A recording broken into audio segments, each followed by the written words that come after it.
Hello বন্ধুরা, গ্রামের রান্না পিয়ালির সঙ্গে সকলকে স্বাগত জানাচ্ছি। আজকে সকালে চিড়ে ও গাজর দিয়ে দুর্দান্ত একটা ব্রেকফাস্ট রেসিপি তোমাদের সাথে শেয়ার করব। ভিডিওটা স্কিপ করবো না, প্রথম থেকে শেষ পর্যন্ত দেখার অনুরোধ রইল।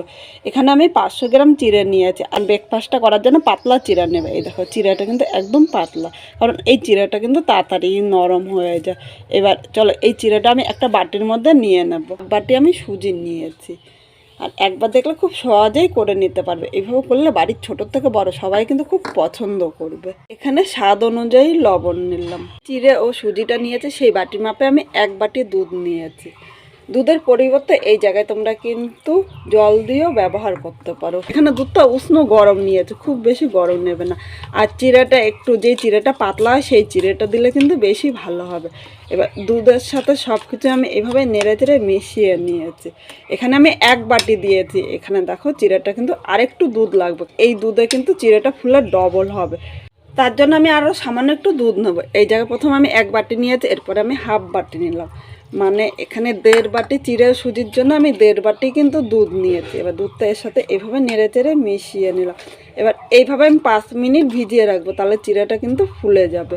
আর অবশ্যই চিড়েটা কিন্তু ভালো করে নরম করে নিতে হবে। এখন আমি ঢাকা দিয়ে এক সাইডে 5 মিনিট রেখে দেবো। এবার এখানে আমি 1 বাটি গাজর কুচি নিয়েছি। গাজরটা তোমরা কম বেশি করে নিয়ে নিতে পারো। গাজরটা দিয়ে করলে দুর্দান্ত লাগবে। ছোটো বাচ্চারা তো খেতে চায় না, ওদের এইভাবে করে দেবেন, ওরা কিন্তু খুব পছন্দ করবে। আজকে একদম ইউনিক, মানে নতুনভাবে তোমাদের সাথে শেয়ার করছি। এখানে কড়াইটা বসিয়ে দিলাম, আর যে গাজর কুচিটা করে রেখেছি কড়াইয়ের মধ্যে আমি নিয়ে নিলাম। এর মধ্যে সামান্য একটু লবণ দিলাম। এখন মিডিয়াম আগুনে গাজরটা 3 থেকে 4 মিনিট ভেজে নেবো, তাহলে গাজরের যে একটা কাঁচা গন্ধ থাকে সেই গন্ধটা কিন্তু থাকবে না। সকালবেলা উঠে ব্রেকফাস্টে কি করব ভাবতে পারি না। ছোট বাচ্চারা কিন্তু সবসময় একরকম খেতে চান, একটু নতুনত্ব খাবার হলে ছোট বাচ্চারা কিন্তু খুব পছন্দ করে খাবে। তাই ভাবলাম আজকে এই ব্রেকফাস্টটা তোমাদের সাথে শেয়ার করি। করে স্কুল কলেজ টিফিনেও কিন্তু করে দিতে পারেন। একবার করে দিলে বাচ্চারাও কিন্তু বলবে এইভাবে প্রায় সময়, মানে সপ্তাহে 2 থেকে 3 দিন এইভাবে করে দেবেন, সেটাও কিন্তু ভালোবেসে খেয়ে নেবে। গাজরটা এখানে 2 মিনিট ভেজে নিয়েছি। এবার এই জায়গায় দেখো, এই বাটির মাপে, মানে এই বাটির 3 ভাগের 1 ভাগ, মানে এই জায়গায় আমি 50 গ্রাম চিনি নিলাম। তোমরা যেরকম খাবে সেই হিসাবেই নেবে, এর কম বেশি কিন্তু হতে পারে। এখন মিষ্টিটা দিয়ে মিডিয়াম আগুনে আরও 2 থেকে 3 মিনিট এইভাবেই রান্না করে নেবো, তাহলে কিন্তু এর মধ্যে মিষ্টিটা গাজরের সাথে মিশে যাবে। আর এর মধ্যে কিন্তু আমি জল দেবো না, আজকে জল ছাড়া রান্না করব। সুন্দর এইভাবে নাড়তে নাড়তে দেখো চিনির থেকে কিন্তু জল ছেড়ে দিয়েছে, আর এই জলটাই কিন্তু গাজরটা সেদ্ধ হয়ে যাবে। বন্ধুরা এখানে দেখো চিনিটা কিন্তু এর সাথে মিশে গিয়েছে। এবার এই জায়গায় আমি হাফ বাটি লিকুইড দুধ নিলাম, মানে এখানে আমি গরুর দুধ নিয়েছি। আর গরুর দুধের পরিবর্তে তোমরা কিন্তু আমল দুধও নিতে পারো, যেই দুধটা তোমাদের ভালো লাগে দুধটা দিয়েই তোমরা করে নিতে পারো। এখন দুধটা কিন্তু এর সাথে নেড়ে চেড়ে মিশিয়ে নিয়েছে, আর দুধটা পুরো টানিয়ে নিতে হবে, কারণ এটা কিন্তু পাতলা রাখলে হবে না, পুরো গা মাখা করে নেবো আমি। এখানে গাজরটা সেদ্ধ হয়ে গিয়েছে, আর দুধটা কিন্তু একটু টানিয়ে নিতে হবে। আর এই জায়গায় সামান্য একটু এলাচের গুঁড়ো দিয়েছে, কারণ আমার মনে হয় এলাচের গুঁড়ো দিলে গন্ধটা ভালো লাগবে। বন্ধুরা এখানে দেখো গাজরটা কিন্তু কড়াই থেকে ছেড়ে দিচ্ছে, আর এর থেকে বেশি টানাবো না। এবার গাজরগুলো আমি একটা পাত্রের মধ্যে তুলে নিলাম। এবার গাজরটা এক সাইডে রেখে দেবো, আর গাজরটা কিন্তু তার মধ্যে ঠান্ডা হয়ে যাবে। এখানে আবার চিড়েটা নিয়ে নিলাম। দেখো একটুখানি ভিজিয়ে রাখাতে চিড়েটা কিন্তু ফুলে গিয়েছে। এবার এই জায়গায় একটা মিক্সচারে বাটি নিলাম, এর মধ্যে আমি চিড়েটা নিয়ে নেব। চিড়েটা এই জায়গায় অল্প, তাই ছোটো মিক্সচারে বাটিটা নিয়েছি। এই চিড়ের মধ্যে আমি জল দেবো না, এমনি আমি মিক্সচারে মিক্স করে নিয়ে আসবো। বন্ধুরা চিড়েটা মিক্সচারে মিক্স করে নিয়েছি। এবার দেখো চিড়েটা কিন্তু এইভাবেই কিন্তু মিহি পেস্ট করে নিতে হবে। এবার এখানে একটা বাটি নিলাম, এই বাটির মধ্যে চিড়ের পেস্টটা আমি নিয়ে নেব।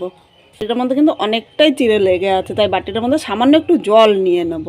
এবার বাটিটা ধুয়ে সামান্য একটু জল নিলাম, খুব বেশি কিন্তু জল নেব না, কারণ এটা কিন্তু খুব বেশি পাতলা করা যাবে না। এবার জলের সাথে চিড়েটা ভালো করে মিশিয়ে নেব। আমরা তো অনেকে অনেক রকমভাবে রান্না করি বা অনেক রকমভাবে অনেক কিছু করি, একবার এইভাবে করে দেখতে পারি, সেটা কিন্তু দুর্দান্ত লাগবে। বন্ধুরা চিড়েটা অনেকটাই গাঢ় হয়েছে, আর এই জায়গায় যে বাটি দিয়ে আমি দুধ নিয়েছিলাম সেই বাটি দিয়ে এই বাটিটা ধুয়ে সামান্য একটু জল নিলাম, কারণ এখানে বেশি জল দেবো না, বেশি জল দিলে কিন্তু খেতে ভালো লাগবে না। আর এইটুকু জলের পরিবর্তে তোমরা কিন্তু পুরোটা দুধ দিয়েও করতে পারো, দুধ দিয়ে কিন্তু দারুণ লাগবে। এবার ভালো করে আমি মিশিয়ে নেবো। আর কীরকম ঘনত্ব করছি অবশ্য দেখতে হবে কিন্তু, কারণ এটা করার মধ্যে ঘনত্বটাই হলো মেন। ঘনত্বটা যদি ভালো হয় তাহলে চিড়ের এই ব্রেকফাস্টটা কিন্তু দুর্দান্ত লাগবে। এখানে দেখো সব কিছু ভালো করে মিশিয়ে নিয়েছি। এবার তোমাদের ঘনত্বটা দেখিয়ে দিচ্ছি। এই দেখো একটা হাতা দিয়ে নিলে, এই দেখো এবার হাতার পেছনটা দেখেছো দেয়ার মতো হয়ে যাবে, সেরকমই কিন্তু করে নিতে হবে। আঙুল দিলে দেখো চিড়েটা কিন্তু পড়ে যাচ্ছে না, এরকমই কিন্তু গাঢ় করে করে নিতে হবে। এবার এখানে একটা ননস্টিকের কড়াই বসিয়ে দিয়েছি, এর মধ্যে হাফ চামচ আমি সাদা তেল নিয়ে নিলাম। তেলটা পুরো কড়াইতে ভালো করে আমি লাগিয়ে নেব। ভাজতে কিন্তু খুব বেশি তেল লাগে না, নামমাত্র তেল দিয়ে কিন্তু ভাজা হয়ে যাবে। ব্যাটারটা নেওয়ার আগে এইভাবে আরেকবার নাড়িয়ে নেব, তাহলে উপর নিচ কিন্তু সমান হবে। এবার এই জায়গাতে আমি 1 হাতা ব্যাটার নিলাম, খুব বেশি কিন্তু ব্যাটার নেব না। এবার এই ব্যাটারটা এর মধ্যে আমি দিয়ে দিলাম। এবার একটু হাতা দিয়ে এইভাবে আমি চারিপাশটা ছড়িয়ে একটু গোল করে নিলাম। দেখো গোল করলে দেখতেও কিন্তু খুব ভালো লাগবে। এখন আমি মিডিয়াম আগুনে এইভাবে 1 মিনিট রেখে দেবো। 1 মিনিট রাখলে কিন্তু উপরটা টেনে নেবে। দেখো এখনও কিন্তু পাতলা আছে, আর একটু জালিদার হবে। দেখো এই যে একটু জালিদার হলে খেতেও দারুণ লাগবে। বন্ধুরা দেখো উপরটা টেনে নিয়েছে, আর এই দেখো সাইড দিয়ে কিন্তু ছেড়ে দিচ্ছে। এখানে আমি যে পুরটা রেডি করে নিয়েছিলাম, পুরটা হাতের সাথে এরকম একটু লম্বা করে দিলাম। এই দেখো এভাবে পুরটা আমি দিয়ে দেবো। এবার আমি খুন্তির সাহায্যে এভাবে ভাঁজ করে নিলাম। আমরা যেরকম কুলি পিঠা করি সেরকমই কিন্তু কুলি পিঠার মতো করে নিতে হবে, আর এভাবে খুব সহজেই করে নিতে পারো। ওই খুন্তিটা দিয়ে আমার একটু অসুবিধা হচ্ছিলো, তাই আমি খুন্তিটা পাল্টে আর একটা খুন্তি নিয়ে নিলাম। এখানে দেখো একটা হয়ে গিয়ে এইভাবে করে দিলে বাড়ির ছোটোর থেকে বড় সবাই কিন্তু খুব পছন্দ করে। এখন আমি নামিয়ে নিলাম। একইভাবে এই বাকিগুলো আমি ভেজে নেব। আজকে খুব সাধারণভাবে এই ব্রেকফাস্টটা করলাম। তোমাদের কীরকম লাগলো কমেন্ট করে জানাতে কিন্তু ভুলো না। নতুন কোনো বন্ধু ভিডিওটি দেখতে আসলে ভালো লাগলে একটা লাইক, শেয়ার ও কমেন্ট করে আর সাবস্ক্রাইব করে পাশে থেকো, যাতে নতুন নতুন ভিডিও আপলোড করলে সবার আগে নোটিফিকেশান আপনার কাছে পৌঁছিয়ে যায়। আর এইভাবে একবার বাচ্চাদের করে দিলে বাচ্চাটা কিন্তু বলবে বারবার করে দেওয়ার জন্য, কারণ এটা খেতে এতটাই সুস্বাদু ও মজাদার হয়। পুরো ভিডিওটা দেখার জন্য তোমাদের অসংখ্য ধন্যবাদ। তোমরা কোন জায়গা থেকে দেখছো অবশ্য কিন্তু তোমাদের জায়গাটির নাম বলো, কারণ পরের ভিডিওতে যাতে তোমাদের ধন্যবাদ জানাতে পারি।